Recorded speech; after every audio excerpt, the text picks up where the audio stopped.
Welcome back. It's the Big Blue Banter, New York Giants football podcast. I'm Dan Schneier, joined as always my co-host Nick Flato. Today, I am joined from my under construction home as Nick is back in his home. It was fun doing a podcast from your apartment, Nick. I thought there were some fun things to it. Mostly just being able to talk ball with you there. I thought it was kind of funny and a little bit like we were right on top of each other, like, hey, buddy. And a few commenters made some comments about that. I saw somebody on Twitter posted a picture that we look like the Step Brothers. Not Step Brothers.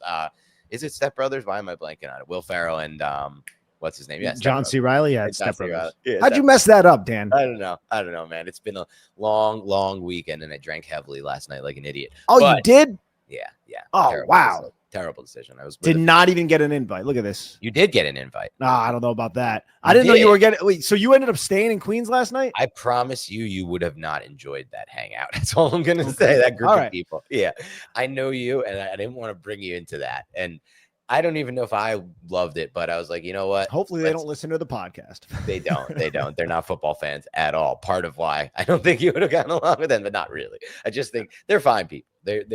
I knew one of them. Let's just put it that way, my friend, and then it was a bunch of his friends. So interesting hang, but sometimes you get in the mix and you just drink and you just go through the night and you end up drinking more than you want to, and then by the end of the night you're like, wow, I got pretty drunk. I didn't even expect to.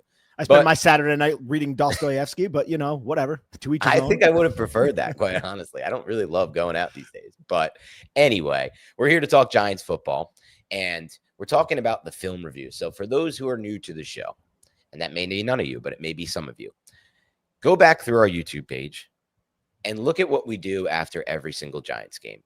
You're going to get a little glimpse of that today, but this is what I would say, Nick, is probably a small piece of the pie, maybe 10% of what we do for a real game. During a real game, you will be getting film breakdowns cut up. We will be cutting up the tape, sharing it with you here on YouTube if you're watching. And if you're listening, we always say these podcasts are probably better watched on YouTube, just to be honest. But you can still glean a lot from listening. A lot of our listeners talk to us about this off pod. And we will be cutting up the film and showing you the film and breaking down the film with you to show you what we see when we watch the tape of our glorious Giants players. And that's what we'll call them today, because it was a fun tape review, Nick. And we can start wherever you want to start. There's a lot to talk about, but I'll say this. I was even more enthused, I'm going to be honest with you, about Jaxson Dart after watching the tape. I think the tape review, and we say this a lot, like sometimes you'll watch the broadcast, you'll watch the tape, and you'll get a really different opinion, for better or worse, on a lot of the players when you actually get to focus on them.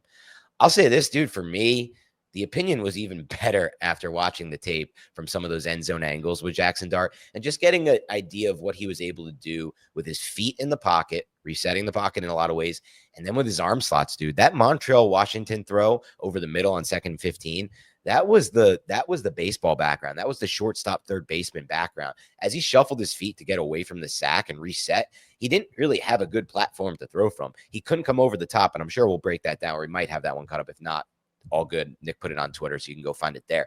But he didn't have the space to reset, square his shoulders, and get over the top of the throw. He had to come from that 3-4 slot. And man, was he able to generate a decent amount of velocity. I'd say a good amount of velocity from an off-balance throw from the 3-4 slot, arm slot. And that type of stuff, it gets me excited. Oh, yeah, definitely gets you excited. But yeah, we could start with Jaxson Dart because I agree. Look, I came away much more enthused with Jaxson Dart's tape. We're going to go over some plays. I believe this is the Montreal Washington second window play, the one I just brought up. But we'll highlight the touchdown as well. But there were certain plays after the game yesterday where we were like, look, some plays he didn't really look like he had an answer and he was a little confused. After breaking down the All-22, I do not think that, because it was just blanket coverage by the Buffalo Bills and Jaxson Dart being calm. Like the one where he stepped up and then he ended up getting like a 1-yard gain instead of a sack. And it looked like it could have been a lot more if he just evaded that one defender. He might have had Turbo as a check down option, but he was patient and he waited. It was a Yankee concept, I believe. So a Yankee concept is a deep clear out, a deep post with a horizontal coming from the backside. And he was reading it out well, but Buffalo just covered it up. So he just made the mature move, tried to get yards with his legs and not try to force anything. And that's one of the things I appreciated so much about Jaxson Dart, because he did look poised. A lot of the quick game concepts that we talked about, he had answers to. Even the Montreal Washington little dump off to the flat that Montreal Washington took like 29 yards. That was an elite play by Montreal Washington, of course, just making both those defenders miss, basically undressing them. And then the head nod to get Damar Hamlin to miss the tackle and to create more space. And then you see the acceleration from Montrell. But it was very wise on Jaxson Dart to understand the coverage. It was a cover 4 play. They had depth. So he knew the underneath route was just going to be open. So he let that football go right when he needed to and got the football to Montrell and allowed Washington to do all the things that he did that we're now praising him for. So a lot of that was set up due to Jaxson Dart. So I agree with you, man. I think Jaxson Dart comes away looking even better than I expected after just the initial watch. Completely agree. And we'll break this play. We'll get back into more Dart, but you can break down this play. This is the one we referenced at the beginning. This is a phenomenal individual play by Jaxson Dart to slide and avoid and I feel like, and you put this clip up on Twitter, Nick, and then I posted over it because I wanted to make a point on it. I feel like this is kind of natural. He has a really good feel for the pocket, and that's not something I'm not so sure that's something that can be taught. I think you kind of have it or you don't, and seeing signs early of him having it, and I felt this way at Ole Miss, by the way. I thought he managed the pocket pretty well there as well. Didn't have as many situations, to be honest, that were tough for him there. It's a different system, and he got the ball fast and he had good protection. But this is a great sign right here to be able to slide here, avoid the pass rush, and then throw from that 3/4 arm slot. Yeah, and when we say second window throws, is what we mean. You can see Washington at the top of the screen in the slot. He's going to go around the curl flat defenders to cover 3 defense, basic cover 3. We had a lot of just basic cover 2, basic cover 3, basic cover 1, a couple blitzes sprinkled in, but nothing too advanced. So I want to keep that in the back of our minds when we talk about Dart, because that's where he's really going to be tested, is how he diagnoses these blitzes and these stunts and these games up front. But with what we saw, with what the defense put in front of him, he handled himself well. But you could see how Montrell Washington, he's entering the first window now, right before that middle hook defender, after the curl flat went to the curl flat to the field side. And now you're going to see him slide up in the pocket and wait for Montrell Washington to break across the back of that middle hook defender. And he's going to fit that football right in between the 2 middle hooks, and before that safety can come downhill. So this is his best play of the game for me. It has to be. I think, this second window throw. This is certainly a good play. Calm. Look, he felt that pressure on Stone Forsythe's side. Good job by Stone to just anchor down after getting bullied into the pocket. And Jake Kubis does a really good job handling the spin move. Kubis didn't have a great game, I didn't think, but he had good plays like this where it was a spin to the outside and he just buries the dude, falls on top of him. And Jaxson Dart does a really good job on this one. Now I'll say that touchdown pass was probably my favorite, but this is a good play. Touchdown was my favorite, and I'm sure it can be argued as the best play.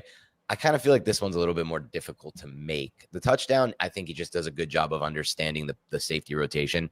And in preseason, you're going to get looks that are going to be more defined like that. And so he sees it, and he does a great job. You see it. Obviously, we'll break it down in a bit, but he gets hit while making the throw. It's a phenomenal throw, and it's a great touch pass. We got it up right here. Great throw, under pressure, with the poise, great ball placement. It is probably a better throw and a better play, but I do think it was a little easier for him in my mind, just based on his processing. And it's kudos to him for understanding this rotation from the safety to the single high, middle field close pre-snap.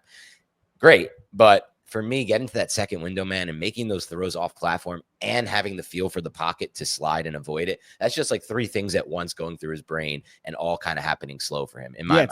It's advanced quarterbacking, right? Like, well, this is toughness, this is throw, this is poise. And this is something else that I took away from watching the All-22 of Jaxson Dart on the previous play here. The previous play, this was like a 3rd and 9 or something. Third and 5. So on the previous play, he tried to take a deep shot to little Jordan Humphrey when he confirmed it was cover 1 again. So Jaxson, and he did it again with, I think, Dalen Cambry at one point in this game.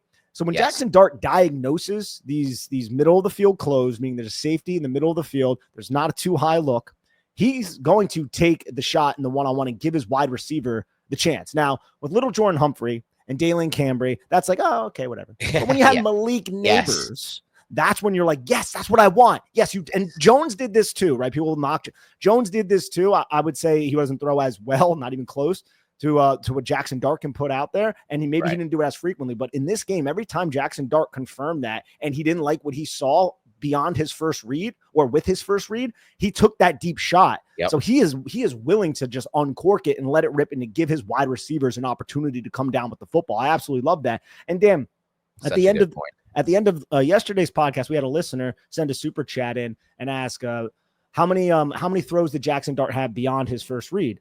And we were like, oh, well, we want to check the tape. He had a lot.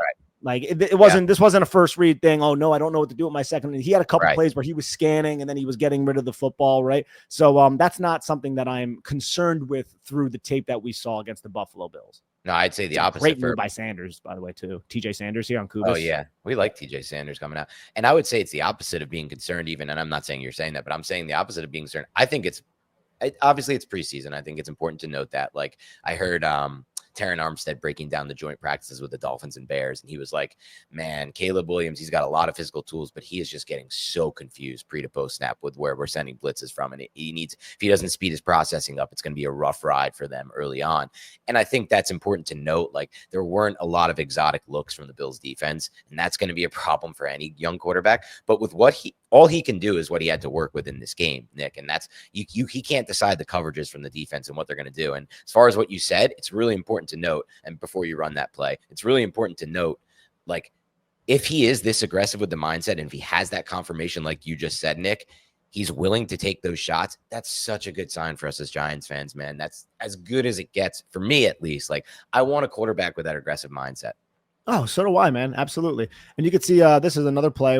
This was in the 2-minute drill, similar to the Montreal Washington second window throw. 3-level read. When I say 3-level, you can see there's a player in the flat, there's a player in the intermediate running the corner, and then you have Cambry who's bending his seam towards outside, which also took that deep third defender with him to open up this 7 route.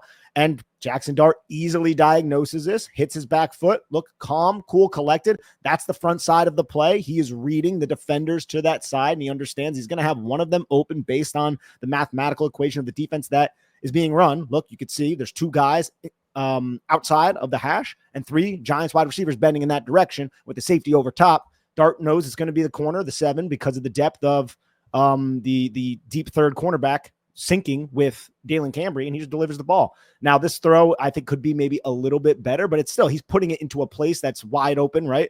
Just drops it in there, and Montreal Washington easily gets the first down. So I actually view this a little bit differently. I come back to this one, and I'm debating if this is my favorite throw from Jaxson Dart, because I agree he's very open at that point, but he still has to get it over that second level defender that's trailing, and then between that other third level defender. Like it's a difficult throw because it's from the far hash too. Absolutely. Right, from the far hash. I think he has more space than he even anticipates, but he has to look, he's already winding up to throw the football. Right. And at this time, the defender who was going down on Dolchik, I believe that is the tight end, he could just start sinking, understanding like having the spatial awareness and the vision on Jaxson Dart's eyes and know that he's going to the intermediate here. So he wants to put a little bit more on it. And I think that's more so what it was than rather it being an inaccurate throw. I don't want to mislabel my own description of this play. Yeah. And I don't think you were. I think you did a good job of it. I was just kind of reiterating, like he puts, because I've seen this a lot, because this is a throw he loved to make at Ole Miss. This is like one of his concepts that they ran a lot and that he threw well. And from watching him throw this, dozen or more times, I think he's purposely putting that extra, I guess it's trajectory on the football, understanding like I got to get it over that third level, and they could be sinking any time. They have good defenders, the NFL level, long arms, get in those throwing lanes. So I think he purposely puts that extra trajectory on the football to get it over that defender. And yeah, it's going to come in a little high, but who cares? We got the completion here. Like there are other times where I've seen the quarterbacks throw this a little flatter, and that second level defender comes off of his intended receiver Fedone in this instance and gets his hand in the passing lane. Yeah. Either way, man. I came away just impressed with Jaxson Dart in this game. I don't want to sit here and act like this is the next Eli Manning or anything crazy like that, but the film checks out, and I felt like he comported himself well, all things considered. Didn't take a sack, really didn't have any glaring incompletions that were like, what the hell? He had those 2 misses, one on the Little Jordan Humphrey out route, and then the other on the Greg Dolchik in route. The Greg Dolchik one was thrown a little bit behind. That was just a mistime type of mistime ball from Jaxson Dart. And then the one with Little Jordan Humphrey, I don't know if he thought he was going to run at a different depth, if that was a miscommunication or whatnot. Either way, that was another miss by him. But other than that, man, good game by Jaxson Dart. There's nothing else to take away. That would be Brett. And all the great plays we just went over, those 3, I would say outweigh those significantly for me, at least. I would say if you have it up and it's easy to recall it, run the end zone angle a couple more times of that touchdown throw, because that thing was so beautiful. And I just want to talk one more second at least about it. And just the ball placement, the way he threw that football, the release, like this is a dimed up throw from the end zone angle. Let's take a look right here for those watching on YouTube. Gets to it and just puts this ball right out in front of the receiver. Like, that is all we can ever ask for as fans. And I think he showed a lot of that at Ole Miss. I talked about them when we first started doing his film breakdown after they drafted him. Like, he does a great job on the deep path of locating, of throwing balls that the receiver can locate. Yeah, absolutely right. And you can see he looks at the safety, checks him. Okay, safety staying in the center, got the one-on-one confirmed. Boom. Let's let this ball rip, baby. Yep. Puts it outside. And we brought this up in yesterday's podcast. There's no way the DB can really make a play on that. You can see both outstretched arms aren't even close to the throw. He just allows little Jordan Humphrey to just run underneath it and catch it on his outside shoulder for a touchdown. Outside shoulder, in stride, and a very catchable football, because like we talked about on that shot, that I don't know if it's a whole shot, that last throw, that 3-level concept, he puts the ball with good enough trajectory that it's very catchable. I mean, it's not Russell Wilson, like, moon ball level, but it's a football that's very easy to catch. I agree. And I'll say this too, just because we're talking about the quarterbacks, watching Jameis play. Jameis got a freaking cannon, dude. There were the touchdown to Gunnar Olszewski. It was like a 2-yard pass or whatever, just on a quick slant. It seems like he just ripped it and it was just on a line. And I'm like, damn, Gunnar holding on to that. That's a professional wide receiver right there. Cause that thing was thrown with so much velocity. There were so many throws by Jameis that I was like, Jameis is the best arm talent I've ever seen covering this team as well. And I think you said Duggan or somebody said that as well. Yeah. And it's obvious. Like, I mean, I covered post Eli. I guess my first year officially covering the team would have been Eli 2019. Yeah. So, but Jameis has an absolute cannon. But that interception, I didn't cut it up, but it was so funny. And I'm so glad that I got called back and it's not going to be an official demerit on his record, because it was just, I think it was covered too. Either way, there were a bunch of middle hook defenders and there was a safety hovering right there. So it might've been cover 3. And I was just like, why would you try to fit that football into that? There wasn't even a window to fit it. No, it was like a brick wall to fit it. There was literally no window. Like we talked yesterday, like he's never seen a window. He doesn't like, there was no window. So I guess he just never anticipates if there's a window or not. It's just, do I want to make this throw or not? It is funny to me still watching Jameis Winston against third team players. It's just, the NFL is very weird to me, Nick. I feel like if I was the Colts this offseason, there's just no way. If I'm a Steichen and I'm trying to keep my job and I'm trying to field a competitive team, I don't understand the process of choosing Daniel Jones over Jameis Winston and Joe Flacco, including one Flacco who was in their building last year and threw for like 4,700 yards over his last 17 games, Joe Flacco, with 32 Ts. It like doesn't make any physical sense to me how teams could come to the point of that process. And it's not just them, the Saints too. Like they could have had Jameis or Flacco as well. The Saints one, I can't really make a heads or tails of. This one's weirder to me. The only reason why is maybe they wanted a mobile guy. I guess they wanted a mobile guy because Flacco is not a mobile guy. Neither is Jameis, and Daniel Jones is. It doesn't help you. You need to move the football. I agree. I mean, Steichen, though, he's had mobile dudes in his past. He's made it work with Hurts. Yeah, and I don't know. I mean, I tend to agree, but NFL's just weird to me, man. Like, I don't understand the Winston or Flacco situations and how they can't get an opportunity at all anywhere. I mean, Flacco is especially Jameis. Flacco's 40. But he's still better than everyone. That's the funny part. Dude, he has 4,700 yards passing over his last 17 games. People don't even throw for 4. We have like 4,000-yard throwers. I agree, but I can see it from a front office's perspective. Yeah, right? Yeah. Jameis is like 30, 31 years old. He still has a career ahead of him. Yeah. If he receives an opportunity. I could see it from a front office standpoint. I just think there's an interesting way, and we can get off this side, but it's just an interesting thought process for NFL roster building that I like discussing with you, like these types of things. Like, I get it from the front office standpoint, but I also think a lot of these front offices do want to win and like should prioritize more just winning because it helps everything. Like people are happier with you. The buzz is better. The media is off your ass. And Flacco and Jameis will help you win more than Jones, more than freaking Hayner and Rattler and some of these situations around the NFL. Yeah, it's interesting. I don't know if a lot of these teams think they have like someone young in house. They don't want to challenge. That doesn't really fit the Colts. Right. You brought in Daniel, and Daniel might be the starter now with Anthony. Not just now, but with Richardson. Richardson has. I think I saw somebody explain this on Twitter, so it's not my original thought. But it was like Richardson is constructed to be like a prime quarterback prospect, right? 6'5", like 235 pounds. He can run like the Dickens. He has such a powerful arm velocity. It's like Cam Newton. He could put touch on the ball. He can do so much with his arm. He has arm talent, but he has absolutely no clue how to play the No position. processing. Yeah, just no clue how to play the position itself. He's only had a few snaps. It just shows you how much the processing matters. And it's also an interesting point. I know I brought up earlier, but like listening to Terran Armstead break down Caleb, like I'm not so sure I want to buy into that Bears offense for fantasy. I'm very nervous, and I'm nervous about Caleb, my evaluation of him. Yeah, because like it's so hard to project processing from college to the NFL. All we could do is look at Caleb's physical tools and be like, if the right coach gets him, but it may not even be the right coach. He has to do it himself. Right. Yeah. Like they have to take that jump. And that'll be the same for Jaxson as we watch him throughout his NFL career. But early signs I really do like of Jackson's processing. That's just going to say that. I do as well. It's good vibes right now. And now we just got to see it continue to progress. And if it does take a step back, let's all remember that he's a rookie who just turned 22 years old. All right. Yeah. Yes. Yeah. Because that this is the NFL. It's a rough business. But I think we should talk about, before we get into the defense, the first team offense, right? Because we talked a lot about how Russell Wilson was checking the football down, and we were a little like nervous about that. More so nervous that his arm doesn't seem to pop, maybe, than you mentioned checking it down. But we at least brought it up during the yesterday's live stream, and I'm not as concerned after this. I'm a little like, I want to maintain my my hesitance with his arm popping, because I don't really see it popping. That's something that I maintain. Mm-hmm. But when it comes to the checkdowns during the game, they were playing like cover 2 the entire time against.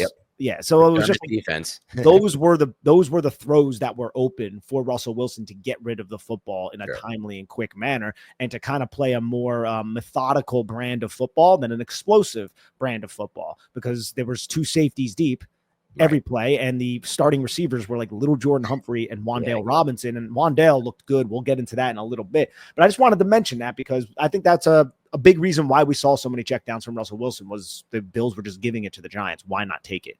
Yeah, that's an excellent point. And that's the NFL right now. Like that happens. It's been happening to Mahomes and Burrow. Now, I think you make a good point. If Neighbors is on the field, he might be more aggressive in taking some of the shots against these defenses and trying to fit it into those windows, because he has such a high expectation of what that receiver can do for him. And we'll see if that goes. But I did think, from an arm down standpoint, I would rather be like, I'm going to try and get out to some of these, potentially the joint practice, and see his arm live to make a declaration of that. But if not, like when I get to see him live this year, I'm going to the 3rd game of the season. But I did think from a timing standpoint, he still had like the comeback to Wan'Dale Robinson, perfectly timed by Russell Wilson. Great execution on, like we're watching it right now. That is how you want your quarterback to process these plays. Hits his back foot, gets off of it, and throws it. And I love where he locates this throw. He puts it away and to the right for Wan'Dale, so he can come back to it, but it's on his outside shoulder, and the defender can't make a play to the football. Like this was a very high level throw to me from Russell Wilson. Yeah, it absolutely was. I mean, it's Russell Wilson. He should be able to do this still, right? And this is a fine throw. It's an 8-man protection with 2 wide receivers running routes, and Russell Wilson picking his favorite receiver, and it was Wan'Dale Robinson lining outside the numbers on the vertical plane, running a deep comeback route. And you can see how smooth that is, how he decelerates, throttles down, and then runs back through the catch point to give Russell Wilson enough space. And you can see the route itself gives Russell Wilson the space. Wan'Dale starts by, he kind of has that like quick little, like not stutter step, but you see how he like kind of takes one step to the outside, and then he orients himself back inside, bends to the outside, gets into the leverage, gets up on the toes, and then just throttles down. And now he is well within the red line. So he provides a wide avenue for Russell Wilson to deliver this football. And it almost looks like he drops it, which would have been terrible. But he secures this pass, right? And move the chains. This is within Wan'Dale Robinson's wheelhouse. And it seems like the Giants and Mike Kafka and Russell Wilson want to utilize his skill set in this manner, which makes him even more dynamic than just being an underneath option. I'm so glad you brought that up and broke that down really eloquently. And I also, again, love the throw outside, letting him come to the outside. But for me, I think there is this narrative, maybe among Giants Twitter and maybe just among Giants fans in general, like who aren't even on Twitter interacting with Nick, that Wan'Dale is a very limited player, or maybe it's just that Wan'Dale is a certain type of player that they put into a bucket.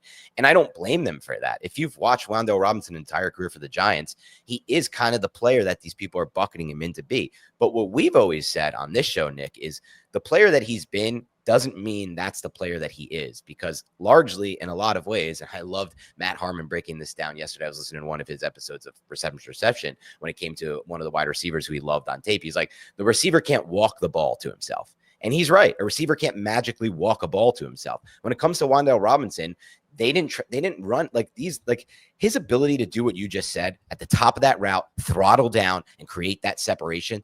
That looked really freaking good, dude. Yeah, that looked like some of the guys we break down that we say, wow, we love their ability to get in and out of their breaks. We love those kind of like separate type receivers that create that separation, those smaller receivers.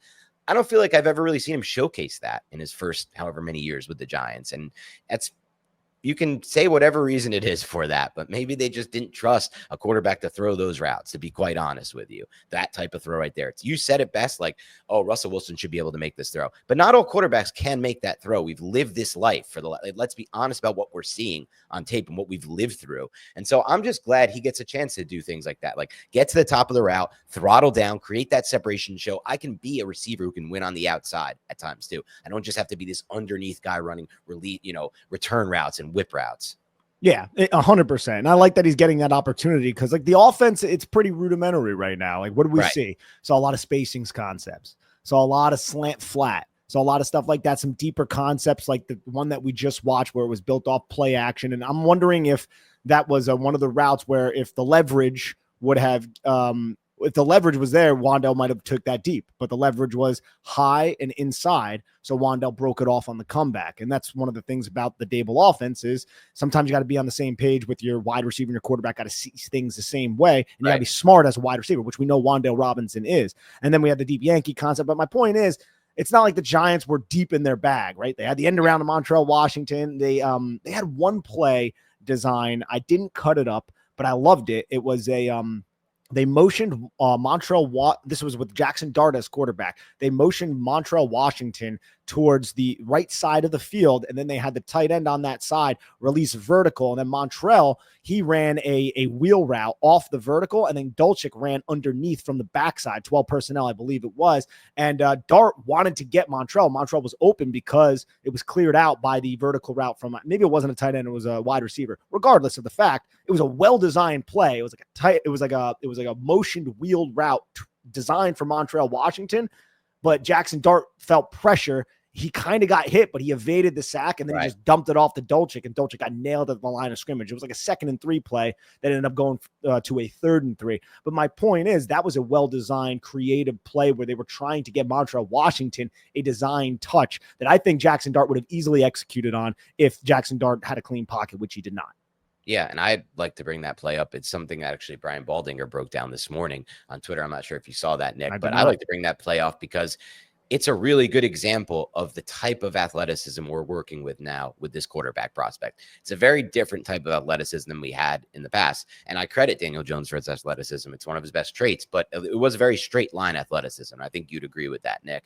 Dart has a very different kind of athleticism. He is, because on that play, to avoid that sack, that free rusher, if we're thinking of the same play, he has to essentially just in a phone booth juke him out of his shoes because he's dead to rights there. If he tries to beat him to the outside, he's not going to beat him. He's going to get chased down and tripped up. But if he does what he did there, which is kind of like juke and get forward, it's also what he did on one of the other plays where he kind of takes off and runs instead and goes up for like 13 yards on that game.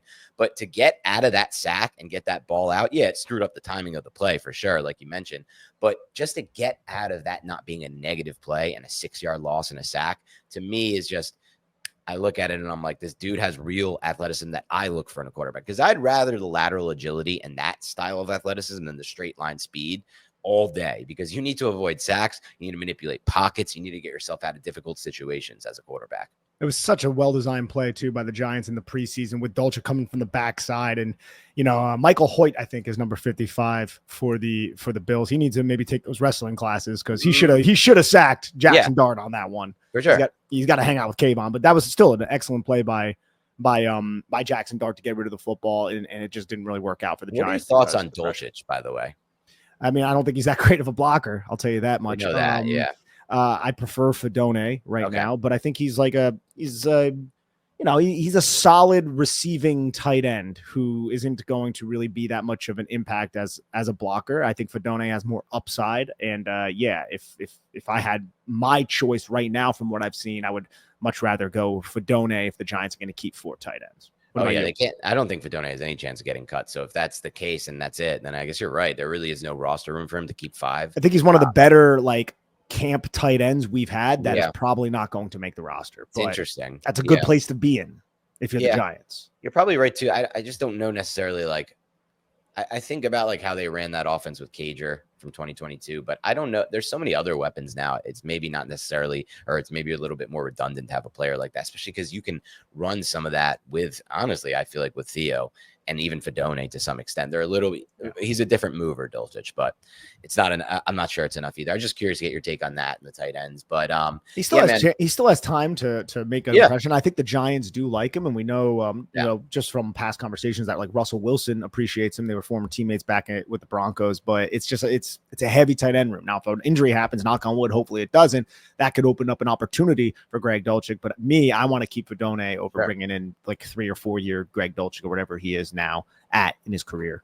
Yeah, no, you're 100% right. Let's take a little bit more time on the first team offense and maybe even some of the second team. We can blend this together, but I know a lot of our listeners are going to want to know our thoughts on how the offensive line looked. I will say this stat. We talked about it yesterday, Nick, and I think it's important to note or re-talk about again, which is the Giants threw for over 300 yards passing with 3 passing touchdowns yesterday in a preseason game. They haven't really done that at all, preseason or regular season, over the last several years. It's kind of unheard of, like you said. The Giants were dead last in passing yards and dead last in yards per completion in the passing game last year as an NFL team. So this is a team that doesn't throw for 303 ever really combined. And they did really move the ball well, but it wasn't just that. They didn't take a single sack in this game. Neither of the three units here on offense, or 4 with DeVito, took a sack in this game, which is credit also to the quarterbacks for getting the ball out fast, but maybe a sign, hopefully, of things to come. What were your thoughts from just watching the offensive line on tape? The offensive line was fine, and I'm not going to really fault them too much for the PBUs. I think the Bills had 3 passes batted down at the line of scrimmage. 2 of them were on Jaxson Dart. One of them was against Russell Wilson.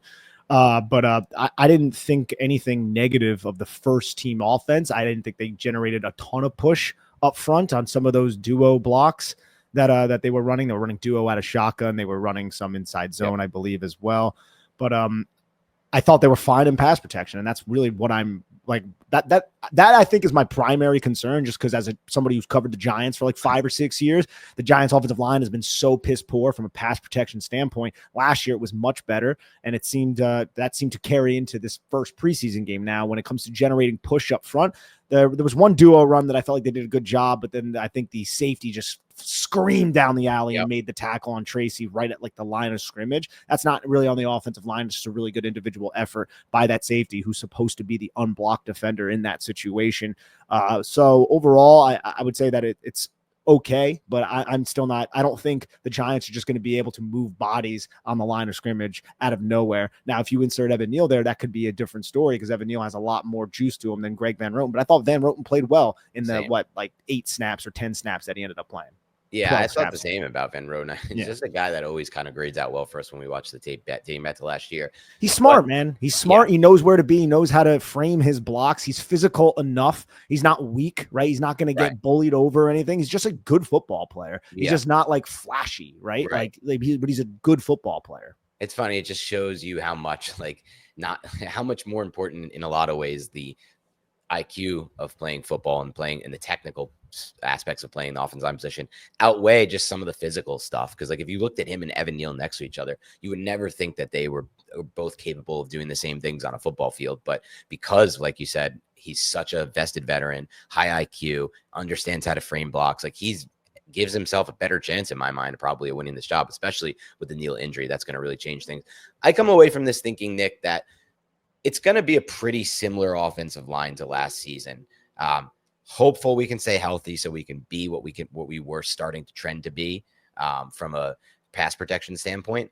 But in the run game, I'm not very hopeful for this offensive line in general, Nick. I think I didn't love how they looked in the first team run blocking. In general, I thought even some of the run success they had later in the game was more individual based with Dante Turbo Miller. I thought had an excellent game.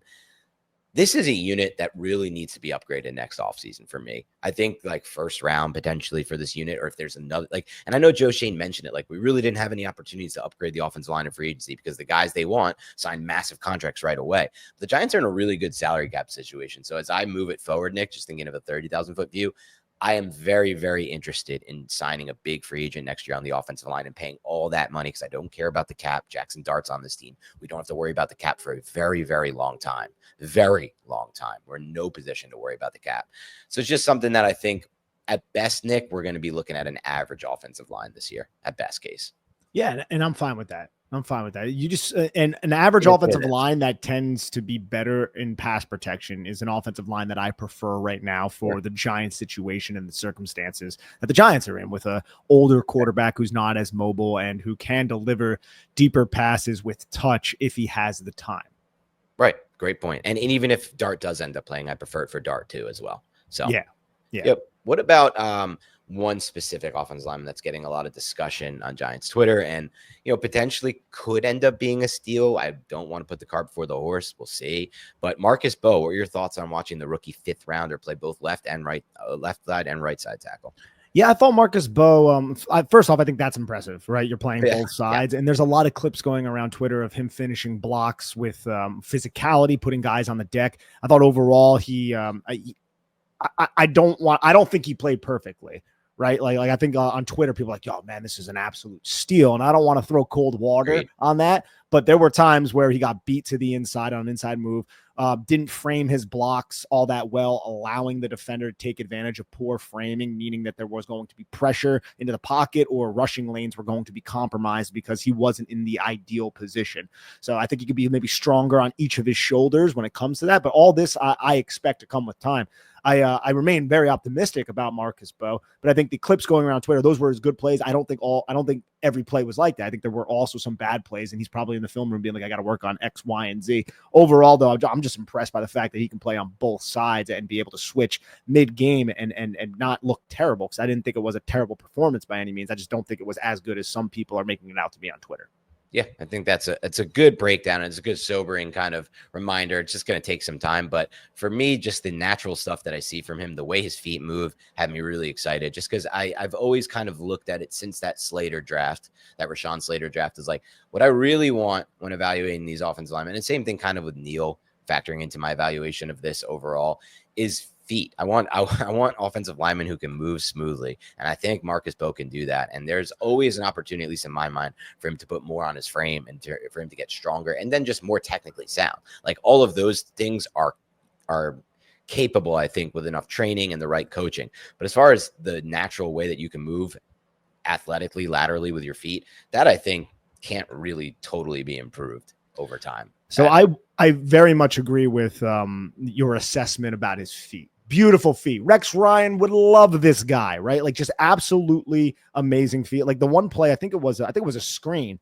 And so he was on the backside of the screen. So he was kind of irrelevant to the play, but he was going up against a wide 9 rusher and he kicks out so smoothly. And he stayed square the entire time. And I'm like, yeah, that's excellent. Right. And even on the play that I think he was credited with the pressure, which was the 19-yard rush by Jaxson Dart, you can see how well he readjusts himself to allow, and you brought this up in yesterday's show, to allow Dart to step behind and then step up. But what he's doing with his hands to better position himself and to react with the defensive players throwing at him, I felt like that was impressive. It's just some of those there were a couple run plays that I think went for no game, one by Dante Miller, and then if I'm not mistaken, one by Devin Singletary, where it was a player that was his responsibility, slanted inside. He lunged a little bit too early, wasn't really in the best position, and then that ended up being the impetus to why the play didn't result in a successful run for the Giants. Yeah, no, and there are definitely things that he'll have to work on. He's not ready to go right now, though I am personally, Nick, intrigued by the idea of if anything were to happen to either of our big guys, JE and AT, if he'd give us a better chance than a James Hudson type, to be quite honest, even with where he's at right now. And I thought one thing you did a great job of breaking down or just pointing out, because sometimes it's hard when you're watching a big play on film to focus on the right things, or focus unless you were specifically focusing on a single offensive lineman. So I'm watching this play and looking at the receiver and what he did post catch and the quarterback. But that screen that you mentioned to Montreal, Washington, and you put this up on Twitter, Nick. So for those who are listening and not watching, I don't think we have this clipped up, but for those listening, or maybe you can pull it up, go check out Nick's Twitter. He has a really, really good jump set on that play. And I watched that back a few times and I'm like, damn, that looked pretty freaking smooth. It looked pretty athletic. That wasn't a screen to Montreal. Well, you're talking about the screen to one of the running backs. Or you talking about the short pass to Montrell? Yeah, not a screen. Sorry, the bubble. It's like when you threw it out to the outside to Montrell. Not a screen. The bubble, the throw to the bubble to Montrell Washington. That jump set from Marcus Mbow is what I'm talking about there, and it just looks really, really smooth, natural, and just athletic, laterally athletic to me.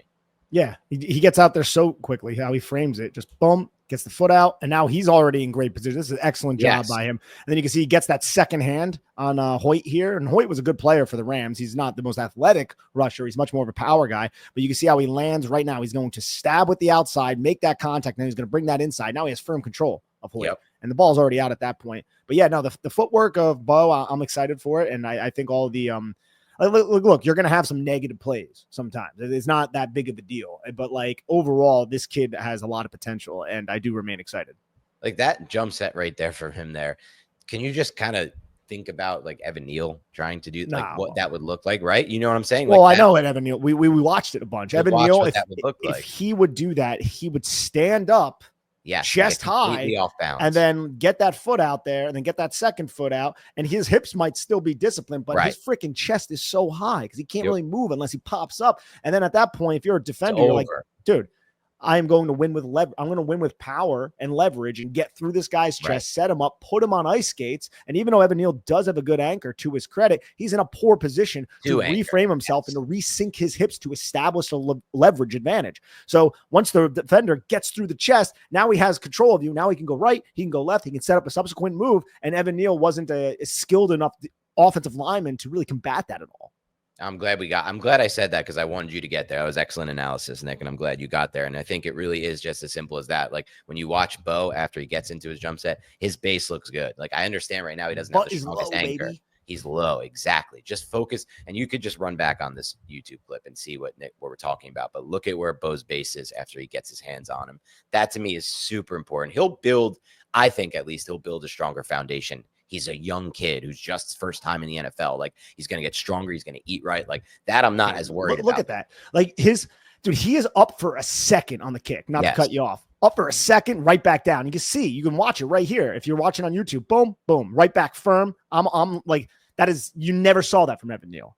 That doesn't, he couldn't move like that. And that's not his fault. That's just how he's built. It's physics. Bro. Yeah. Right. And his overall athleticism. This kid is quick, smooth. And this is why we're excited. He can have those mishaps against the run that we discussed a little bit earlier. But if he's able to cut off angles like this against these wide rushers, and if he's becomes a little bit more disciplined, which should come with time, then you're talking about someone that you can rely on to play tackle for you, especially if you can add a little bit more sand to his ass. That's something that I'm a little worried. I don't want to say worried, but that's something that I just want to monitor, is if he can just handle power moves a little bit better.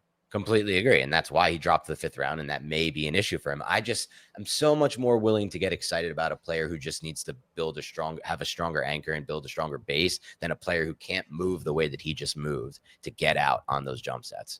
Yes. All right. So during the season, Dan and I will probably do 2 podcasts. It'll be an offense and a defense. Here, we're going to go over the defense and the offense together. It's preseason, right? Yep. And I want to bring up the 6 plays of Abdul Carter. If we're going to, are you done with the offense, by the way? Yeah, let's move. It's funny. We went more into detail than we thought, but it's Jaxson Dart's first snaps. Of course, it's going to happen. So let's get into the defense. Let's talk Carter to start. Yeah, no, it's been a while since we didn't talk about Abdul Carter at all this episode. So I know, it's crazy. We're 42 minutes in. Exactly. So here are his 6 plays, and like I would love to just break them all down, right?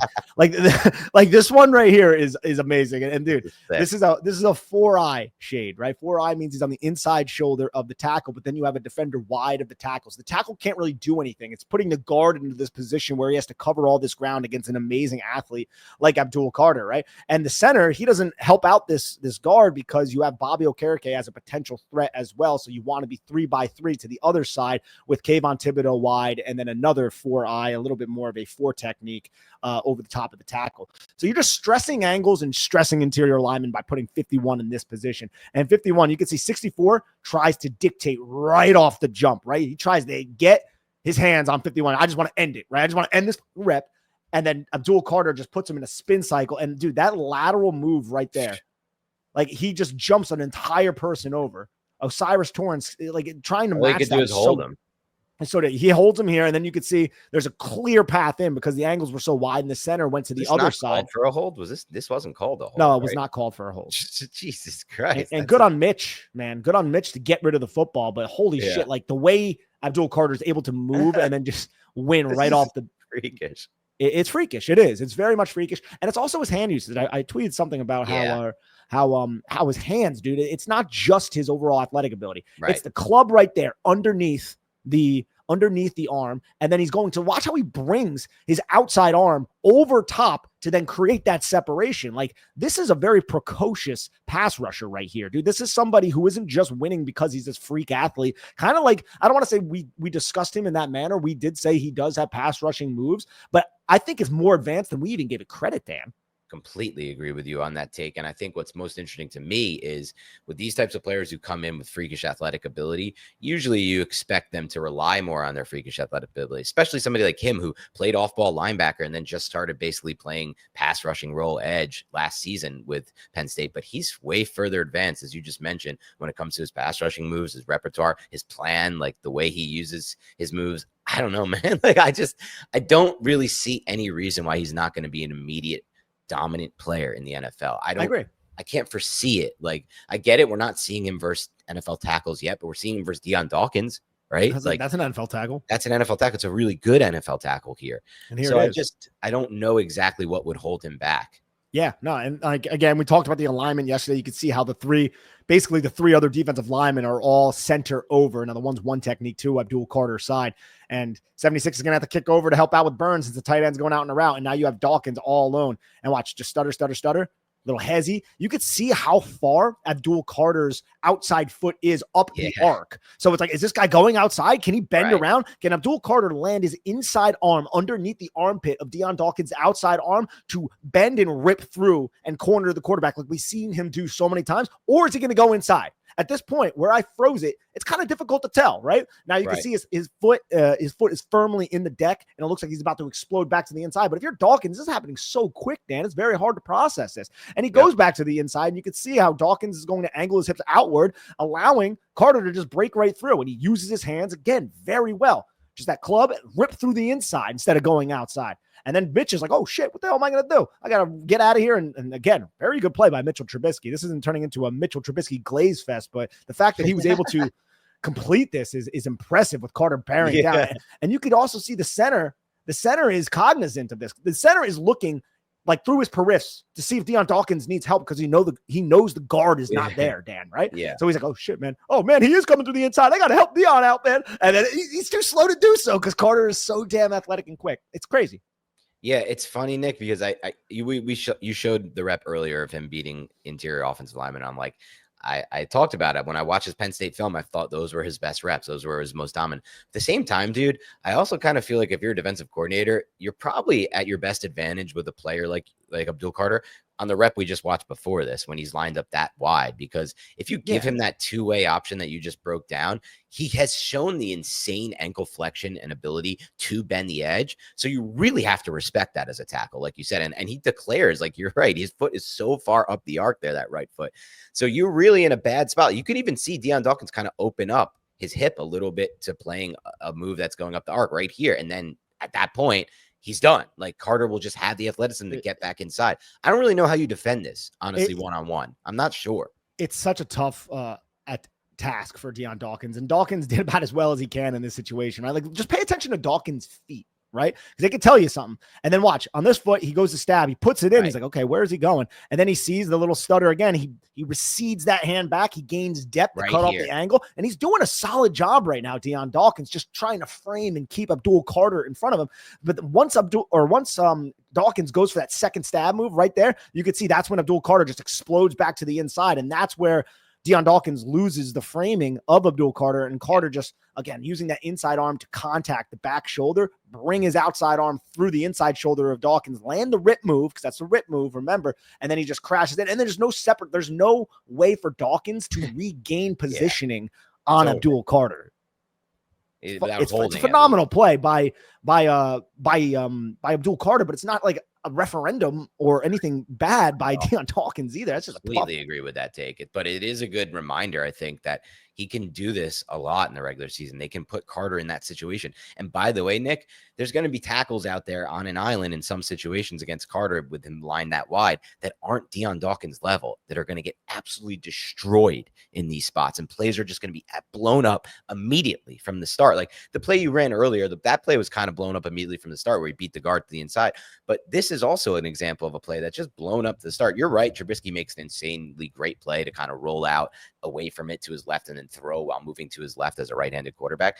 But even so, it's what, like a 4 or 5 yard completion. It's not like it leads to anything big, right? Everything's going to be underneath on these types of plays. That's all you're going to have the ability to get. The Giants are going to constrict, in my opinion, the football field, moving it forward as a defense with coming at you with these types of players like Carter, and you're just not going to have time to do much. That's always been my hope, at least, Nick, for our season coming up, that the secondary, I'm not going to have to worry about it so much because these guys are going to make it so impossible for these quarterbacks to have any time to do anything. And this is all without Dexter Lawrence on the field. Yeah, that's the freaking craziest part. 100%, man. And then look, we talked about Carter winning around the edge. Here's one of his last plays, right? Where it's him against Dawkins. Dawkins just to do a little short set.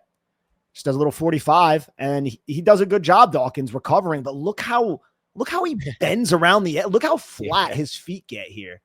Like, look how low he gets. Like, he's very close to cornering. If Dawkins is a half a millisecond away from where he is in this position, I think Carter gets a sack on Mitchell Trubisky here. Like no one should be able to bend like this and maintain the type of acceleration through contact like Abdul Carter does. There are few people in the NFL who could do stuff like this. Like Brian Burns is one of the best probably at the NFL at doing something like this. This is like something Von Miller excelled at. One of the reasons why we loved Von Miller. Like there are other players who aren't as recognized, like Nick Herbig from the Steelers. Yeah, Benito is another one from Denver. Those are players who also are very good edge benders, but Carter is much more than that. He's not just an edge bender, but he can bend like some of the best edge rushers in the league as well. When it comes back to that play real quick, if you can. Yeah. I want to look at one thing of it, the one here. So, like, let's pause right here, or a little further back if you can, like right after Mitch steps up through the edge pressure. Even when you don't get the sack here, this play's shot, dude. Like Mitch steps up and does a good job, but look at where his feet are. Look at where he can't throw anywhere on the field. All he can do is throw this underneath throw at this point. He does not have any ability to throw downfield. You cannot throw from that base downfield at that point. And you won't have enough time. You don't have enough the leverage. Like, so he's blowing up. This is a blown up play by his pass rush here. Even though it doesn't lead to a sack, it just totally dismantles the play. Yeah, Mitch should reset his feet, and this isn't the best play by Mitch. He doesn't really have time though, in my opinion. Like, I mean, it's a pocket. It's a really good play by Dion Dawkins, and it's still and again, like Abdul Carter does a really good job bending the pressure and removing the option to step back, and it also put the fear into Trubisky's mind. Like, I'm not sure if he might crash into the pocket. I really got to move up. Maybe I should run. Oh, I can't run. Bobby Okereke right there. Let me just get rid of the football. But like the thing is, you're going to have this type of pressure from Brian Burns and Abdul Carter, who are arguably top 5 edge benders in the entire NFL, right? With Dexter Lawrence pushing the interior. And that's why we're so excited about this. Yeah, that's why we're so excited about this. And Kayvon Thibodeaux, that's a good play by Paulson Adebo as well. Yeah. Because you could see like Paulson Adebo, he's not in great position right now because it's a drag route and he was off and outward. So he has to close this with, and he does really quickly. That's a great angle by Paulson Adebo to make that tackle on 3rd and short. Hell yeah. It's good stuff, man. I mean, like there's reason to be excited right now as a New York Giant, and we don't want to get too far ahead of ourselves. No. And as Dexter Lawrence and Brian Burns have said so many times, like, look, we haven't done shit yet. Let's actually do something during the season against Washington week 1. But man, if the Giants can handle the quick passing attacks of the offenses, because that's what it's going to be. No offense is doing 5-7 step drops to start games against Giants, man. They're going to be scared. It's going to be like most of these offenses are going to be like Cliff Kingsbury against the Giants in week 2. They're just get the football out of your hands around the line of scrimmage, let your playmakers make plays. Let's slow this rush down. Let's try to win with the running attack. It's going to be a lot of that. And the Giants, that's where it's like the Giants run defense can hold up. Then you're going to start seeing what Abdul and Brian and Dex can do. And I think we could really be happy as Giant fans. I think you're right. I think it will all start with, can the Giants run defense set that initial tone? If they can, then it's an if then. And if then, I actually hope, Nick, that we get a more aggressive mindset from a coordinator who hasn't really, in my mind, shown it. Just don't be so nervous, in my mind, about losing on the back end when you have a pass rush like this. Play guys, because like the game plan he had against Cliff and Jaden in the first game that they lost to Washington. Like, that is my one concern. Like, will that pop up in this season? Because then it kind of negates everything we have up front, in my opinion, at least. Yeah, I mean, it was a lot of off. Like I criticized Shane Bowen's week 2. I criticized Shane Bowen. I remember Carl Banks and I were going back and forth on Twitter against each other. I did not feel like it was a good game plan against that specific team with that specific quarterback in his second game overall. But maybe there was, something that he saw. And I just wanted to see more adjustment as that game went by, because the Giants just kept getting torn apart by quick little screens for like 6, 7, 8 yards to Terry McLaurin and all these players. And now they have Debo too, which he's going to fit in perfectly with what Cliff wants to do out there. I wanted to also highlight, this is first team. We'll talk a little bit about the second team defense. It was not great, but this is a first team defensive rep, man. I think Tyler Nubin is prime for just a breakout, right? And you can see like little plays like this. You're going to see him rotate into the box. Javon Holland's going to take the deep, and now he's going to be the backside pursuit defender on this rushing play. Watch him just beat Josh Palmer right to it and just gets right in. This is I think this didn't even go for 1 yard, but this is a run defense rep, first team against first team, that I was like, this is excellent. And Nubin is the first guy I want to highlight, but also I believe it's Nacho does such a good job flowing to the play side and then coming back towards the inside to close off any hole for Ray Davis. And then Brian Burns going up against first team tackle. Look at him just set that edge. That edge is set. His hips to the outside. He's like, okay, come out here. I'm going to make this tackle. And you also have the spill defender, Nick Jones, who earned a first team rep. I think that's noteworthy right here. Makes it. I think he had 2 first team reps, actually, Nick Jones. Yeah. Nick Jones had unbelievable camp. Again, like, it's not going to happen during, when everyone's here, but still, like, we don't know who's going to make the roster beyond Cordell Flott, right? Like, Trey Hawkins might not make, I think he probably will for special teams, but if he didn't, we wouldn't be like, what the hell, So like the O'Donnell Fortunes and the Nick Jones and the players like that, they can make some noise here in the preseason to help their chances to make the roster. And both of them had blown coverages in this game. Like, if we're going to talk a little bit about the second, there was a lot of blown coverages. The O'Donnell Fortune one, I think Banks, or that was the deep touchdown. Or no, the deep, was it no, there was a deep completion, and then it ended up going to the field goal last second to last play of the half or whatever it was, right? And we talked about how O'Donnell Fortune set himself to the inside, and then he allowed the player, the wide receiver, to just evade him. It was a little bit too eager, I would say, in his positioning to open his hips, and it gave the wide receiver an option to just go right past him. That's exactly what happened. But I'm wondering if Dane Belton or Deonte Banks, because it was cover 4, were supposed to overlap, which we've seen so many times, and neither of them did. They both took the cross. So I'm wondering if that's purely on him, or if it was also him being like, well, I thought I had some safety help. And then the Nick Jones one was a bunch, right? And that's where the deep touchdown from Mike White. It was to KJ Hamler. KJ Hamler's still in the league. Yeah, I know. No. But there was a condensed bunch, and somebody didn't take him. And Nick Jones, I think it was Nick Jones' assignment, and Nick Jones thought somebody else was taking him. So it's like little things like that you need to be ironed out. But these are a lot of second team. And then the second team missed tackles were just crazy, infuriating, dude. Infuriating. That and just like the lack of like continuity, bro. Oh, I think speed to the ball. Speed to the ball, all of it, dude. Like, it was just like the safeties missed so many tackles, took so many poor angles. Like, and that includes Dane Belton too, who's going to make this team. So it's just like, I really hope, and I'm knocking on wood, that Nubin and Holland stay healthy, because I am not confident with anything the Giants have behind them. I'm not confident. Like, if Paulson Debo were to go down, knock on wood again, I'm not confident in anything that's going on there. So the secondary is a real problem from a depth standpoint, more so, but also from a starting standpoint with Banks. But I'll say this about Banks, and I've been going on for a while here, Dan. I wanted to get thank you. I wanted to get your take on this. I thought Banks was in pretty good position all game, except for maybe one play. So Banks is still sticky. It's just, put it together, man, because I'm seeing plays, even first team defense, when he was on the first team defense, where he's in prime position. Like the one play where Trubisky gets nailed by Roy Robertson Harrison. He sails it out of bounds. Like, you see Deonte Banks just riding the wide receiver off into the sidelines, just great positioning, right? So it's just like, there has to be some upside there. Can someone just teach this guy, whatever this guy likes, throw it up in the air and then have him look at it while he is in phase with the wide receiver? There has to be a way that we could fix this. I don't know. Maybe there is. I don't know. I don't know enough about playing the corner position or just that natural athleticism to know if that's the case. But I do want to touch on the point you made earlier. I think it's a really important one when it comes to, we talk a lot about, oh, we need our corners to stay healthy. We need our offensive line to stay healthy. We need these two safeties to stay healthy because that rep you broke down, that was such a good team defensive first team run defense rep. It's like everything you want from a coach. Everyone's in the right position. It's like, they'll watch the tape. Dex will watch it with them. He didn't play in this game and he'll be like, this is great. Like we're actually playing team run defense. But part of why it's made possible is your breakdown of the individual play by Tyler Nubin. And I think a lot of what killed the Giants last year, and it killed them during the Betcher years when it comes to Antoine Bethea and some of those guys they had back there, was really poor angles by the safety and just in general, not good recognition and instincts from the safeties in the run game. And if Nubin is that player, and I think he can be from everything we saw in his Minnesota tape, this rep here and some of what we saw as a rookie season, and Holland as well, they become way more important pieces when it comes to staying healthy for this defense. Because we know the only way we're going to get to enjoy the fruits of our labor, and the fruits of our labor in this case, Nick, being our pass rush, is if we can shut down the run first. Yeah, and there's another nice play I wanted to go over by Micah McFadden in the run. It's not that was fun.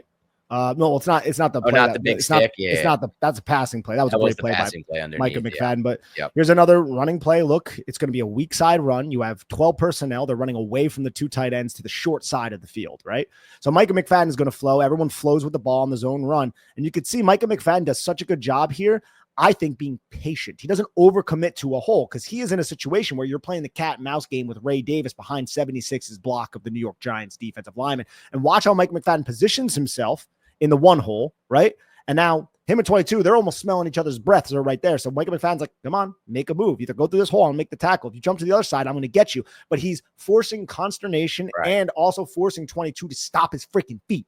And then you can see 22 goes, okay, I'll go back to the outside. Micah McFadden would have been right there, but Roy Robertson Harris was there in backside pursuit to make tackle. But this all happens because of Micah McFadden's discipline. It doesn't show up on a stat sheet, though. So I wanted to highlight this and give Micah McFadden his due praise.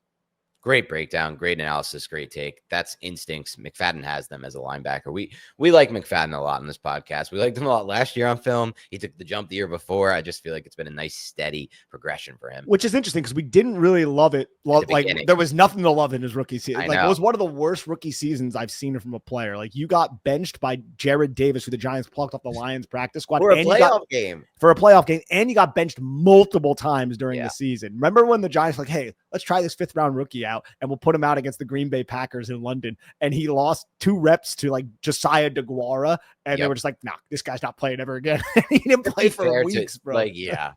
But it's a testament, I think, to him to like I 100% agree, picking up the defense and just playing faster and being smart, high IQ NFL player. Because there's always going to be physical limitations with a player like Micah McFadden, in my opinion, at least in the pass game. Like I don't think he's great at presenting himself in pass lanes. He's not a long player. I don't think he's super athletic. I don't think he can carry in man coverage that well. So like there are physical limitations to him that obviously in a lot of ways stopped his progress in some ways as a rookie, but he's made such good progress from the mental standpoint that he is able to do things like you saw on that short underneath pass play, diagnose it, drive on it, and drill the guy. Or on that play, really like declare himself, I love how you broke that down. The running back has to stop his feet. That's such a good breakdown because that kills his whole momentum of the play. And it really did derail the play.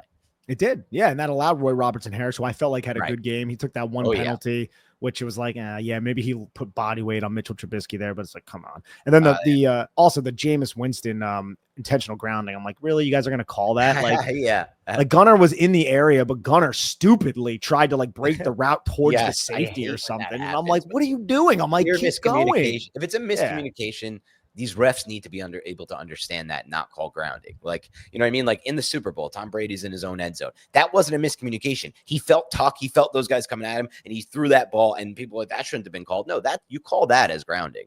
But like if it's a miscommunication, you should be able to understand that. I guess it's tough though for the officials to be able to figure out like, did he break off like what the receiver was trying to do?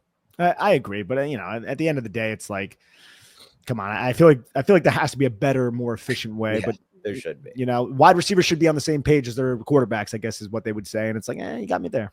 To your original point, though, I am getting cautiously optimistic, not as any kind of like star, but I'm getting cautiously optimistic about Roy, like what his ability is, what he can be as a defensive tackle, and just how he can impact this defense in ways that we maybe didn't have at that position last year. Like ultimately, I was hoping that would be the case for Alexander. Maybe this is more of like a redshirt year for him. We'll see.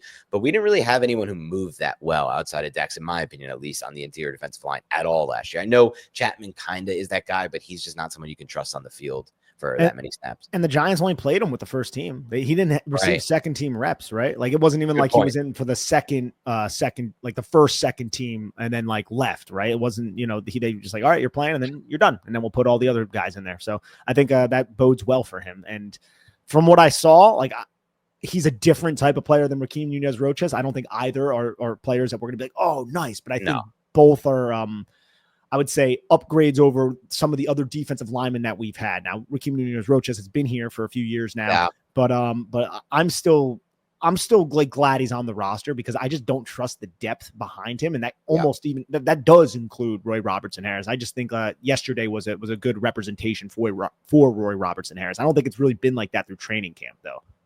That makes sense. It does make sense. I'm more confident in Roy Robertson Harris than I am in Nacho. I think next draft will do it, but like I still think we need an Alfred Collins type on this roster badly. I don't think Nacho is that guy, and we'll see when we can fill that role. Like you can't do everything in one off season for this roster. We knew. I agree. I just want somebody who and this is why I like Nacho, or I don't even like is a little bit strong. This is why I'm more content with Nacho than the other options on the Giants roster. Is I know that he's just gap sound. Yeah. It's really just that. I know he's not going to be out gapped or out leveraged all that often. He's just not going to really. It seems simple. It seems like something all these guys should be able to do, but it's not actually. No, it's not. And that's a problem. That's certainly a problem. I think last year. That's a problem that could derail the Giants season this year is if the Giants cannot understand how to be gap sound in the run defense, especially when they want to be even or even in a negative situation when it comes to the math in the box. Yeah. Great take. All right. Anything else from this game from either the teams or the players that you wanted to go over before we? I felt like Tommy DeVito, the one play, it wasn't the best throw, but it was a better throw than I expected. The deep wheel to I think it was Gunnar Olszewski. It was a little bit to the inside, but it was a far hash throw that traveled like pretty damn far in the air. Yeah, traveled pretty damn far in the air, but it was ultimately incomplete. And I don't really have too many. Deontay Johnson loved the play at the goal line, but he was lost in coverage. Yeah, he was lost in coverage. He had that one missed assignment that ended up going for a touchdown to one of the tight ends that the Bills had, and then there was another play where he got lost. So not as great as maybe I originally thought after just the one excellent play he made at the goal line, but I'm still more intrigued by him than I am Chris Board, who absolutely just got like manhandled by that stiff arm. That was a rough one. So but overall it was a fun watch, man. I'm excited the season's coming back, baby. Very, very fun watch overall. We even from breaking this down today, very fun to watch Dart, very fun to watch even the first team offense with Russ, the little snaps we got. And all this is without Neighbors and Dex. They're probably literal two best players. I don't even know if I can say that with Carter on the team. I'm not even sure I can say that. He may prove to be the best player on this team immediately. It's that insane to me. Yeah, I agree. Right. And you might be right, but Andrew Thomas not there. Dexter Lawrence not there. Malik Neighbors not there. Darius Slayton not in bad shape. If Dart can hit, dude, this can turn around fast for us as fans. If Dart can hit, obviously, and I just it's the preseason, so I want to make that clear, Nick. Yeah, I don't want to make too much of this in the preseason. Jones had an amazing preseason. I mean, Davis Mills, like a lot of guys are great in the preseason. I remember Will Greer lit up the preseason in his first preseason. He did, Nick. He lit it up. Like you said earlier, it's very important to note. They were basically just playing two high shells. There's not a lot of rotation. There's not a lot of interesting things from the defense here, the Bills defense. They weren't trying to confuse Dart, in my opinion, really at all. These joint practices against the Jets, that's going to be interesting to see. I want to see Dart have a good day in the joint practice because they will try to get him stopped up there. They will mess with him. They won't make it so obvious, pre-snap to post-snap. How funny would it be if James Hudson does not fight during the joint practice? What if James Hudson makes best friends with the Jets, Dan? What odds would you put? This is like an old school hockey enforcer type of guy. I know. What odds would you put on James Hudson fighting in one of these two practices? It's It still has to like be something minus. that minus. I don't know if I can go minus odds on it because I still feel like he's getting talked to by Dable and stuff. That's Like, true. don't do it. You can't keep doing it. Come on, dude. Like, all right, coach. And he just does it anyway. But it's still high. I would say it's like plus 120 would be the odds I would assess. I'm pretty sure he was teammates with Sauce at Cincy, Yeah, if I'm not yeah. mistaken. So he knows Sauce, and Sauce always, like, during these Giants, he never shuts the hell up. He never shuts up. Yeah. Remember when Jalen Hyatt actually burned him and Daniel Jones, I think it was Jones, like threw it so poorly that it wasn't caught. And he's like, I'm like, dude, you just got burnt by this fucking I know. rookie. Like, Sauce bragged about that when Hyatt won the ride. I think that was a preseason game, actually. Was it? Or no? I think so. Practice? No, I think it was preseason. Yeah. I don't think it was a practice, and the ball was just horrifically thrown and it was nowhere. But like, yeah, we'll see what happens in these practices. It's going to get testy. You're probably right. Hudson probably should be minus odds to get into a fight in this practice, but I just hope no injuries from this practice. But it will be, for me, the joint practices are, from my understanding, more important and telling about what the Giants will be than these preseason games, as crazy as that sounds, because it's real football first practice. But from everything I've read, again, I'll bring up that Terran Armstead thing from earlier. Like, they're actually game planning. These DCs are actually throwing stuff at the quarterbacks in practice that they just don't care to. In the preseason games, they're just like, whatever, just go out there and run the shell defense and let's get out of here without getting any injuries. I don't want to put the tape out there, but I'll be at these. I should be at these joint practices, so I'll let you know if I see anything unique and fun. I also like that the Jets have a mobile quarterback, and the Giants are going to be playing a mobile quarterback in week 1. Good point. That's a nice little tester for getting prepared for Jaden Daniels. All right. Hopefully you enjoyed this pod. I thought it was a really strong one. If you did enjoy this pod, please hit the like button. I forgot to ask earlier. Please leave a comment as well. And if you listened to yesterday's show or if you missed yesterday's live show, Nick and I are considering starting up some merch for the podcast. So if you're interested, we've had a few people reach out yesterday. If you're interested in buying merch to help support the show for Big Blue Banter, let us know what you would want and let us know if you're interested. Also, maybe doing like a buy me a coffee thing. And maybe, during the season, we can think of some other fun, unique things to do, like release our film notes or something. Some just interesting stuff I've been tossing around in my head, Nick. But thank you for those who are dedicated and listening to our show. Again, I'm really happy with how this one went, Nick. A lot of great film analysis, and we got to put some film up. Just remember, during the season, for those who are new to the show, we will be doing these types of podcasts, this type of analysis, just more in depth with more tape about the actual game. So if you want to know about the offense and how Marcus Mbow is playing if he's in the game, or how, Andrew Thomas looks coming off the injury, Malik Neighbors, what kind of route running, you'll get it from us here. How the offensive line is playing, how the quarterback's playing. We do this. That's the whole thing. Go back and look at our YouTube page from last year or the year before, and you can kind of get an idea of what you're going to get during the regular season from a film analysis standpoint. So just want to throw that out there as well. Otherwise, have a great rest of your weekend. Enjoy the beautiful weather out here. I know I will be. I have a 4:30 round, Nick, planned for this evening. Dude, didn't you just golf yesterday? What do you think? I'm not going to take advantage of 2 weekend days knowing that I'm almost done with golf once football season returns? You're damn right I'm golfing both weekend days, Nick. Bro, I don't think I've golfed since I golfed with you. I might have golfed once with my younger brother, but still, I haven't golfed in like 2.5 years. Yeah, you're not a fan of the sport. I respect it. I mean, I had to go out and hit it. It's just boring, dude. It's like by the third hole, I'm like, wait, I have how many more of these? You're like the only one I've ever heard describe the sport as boring. Dude, that's insane. Quite honest. Guys, please, listeners, comment below if you think golf is boring. Like, no, I think about watching it. I'm talking about playing it. No, yeah. Either or. Yes. I think it's a boring sport overall. I think I can get into it, but I can get into boring shit sometimes. I've watched the Giants over the last 6 years. I had to. Yeah, but that was more because you had to. You didn't really we didn't get into it out of fun. Just more so to keep the listeners informed. And Jason Garrett, Dan. Oh, God. It doesn't get more boring than watching his film. But yeah.